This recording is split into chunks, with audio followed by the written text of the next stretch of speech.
Hi, Todd Warren here in the Forecast Center with a bit of a more of a longer range look for basically now through all of next week. Starting with the now, you can see areas of rain falling across the Arctic. We do have a few cells which are somewhat strong over the northeast Texas right now. These could be producing some decent wind gusts, and they will move to the northeast and eventually out of the area.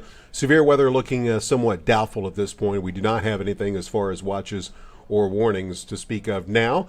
And that could change tomorrow, however. Outlook from the Storm Prediction Center does show that marginal to slight severe weather risk. The risk will be highest in this yellow area over the southeastern third of the Arctic. It looks like our main issues will be damaging winds and the possibility for an isolated tornado or two. And I have more details and discuss those details a bit further in my Weather Worries article. So let's get to the timing here for the next couple of days with Futurecast. And you can see tonight we will see the rain decrease. Tomorrow, scattered showers and thunderstorms will develop. Models have been delaying the onset of the stronger storms until the latter half of the afternoon, continuing through the evening hours. Notice Futurecast has the strongest storms in the middle of the Arctic. Most of the rest of the other models have it in that slight risk area further to the south and east. We will see the rain move out of the region for the most part by midnight tomorrow night. We'll stay mostly cloudy tomorrow night, and then should see plenty of sunshine return to the Arctic as we go through Saturday.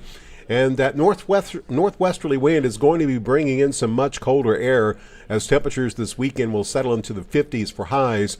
And we will be in the 30s for lows for Sunday morning and probably pretty close to freezing, if not the 20s in spots for Monday morning. Now, as far as rainfall potential, you can see the output from Futurecast. It shows this swath of 1 to 2 inches where it thinks the strongest storms will occur.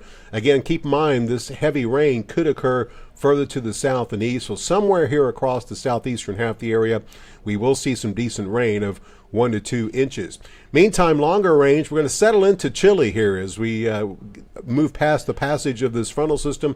As again, we have our end of week storms moving through. Here's the first upper level low, which will bring in some cold. A little bit of a early week warm up next week. And you can see these troughs moving through later in the week. Those will reinforce the chilly air as we will see a possibility for a little bit of rain as we look ahead to the beginning of next weekend.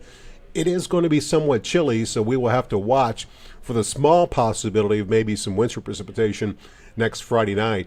But it doesn't look like if we get any precipitation, it's going to be very much at all during the end of this 10-day period. So your forecast looks like this for tonight. We will see a mostly cloudy sky. A shower will be possible. Temperatures will range from the mid-40s northwest, where that cold front moves through a bit sooner, to the low to middle 60s further to the south and east. Tomorrow, expect thunderstorms to increase. Temperatures will range from the mid-60s north to the mid-70s south. Again, the storms probably strongest late in the afternoon and during the evening hours, and we could have a few strong to severe storms somewhere across the southeast half of the Arctic. And your 10-day forecast shows that behind the front, several days of highs in the 50s, lows will be in the 30s, a little bit of a warm up as we move into the middle of next week. That'll be followed by another cool down with a slight chance for some rain next Friday night into Saturday.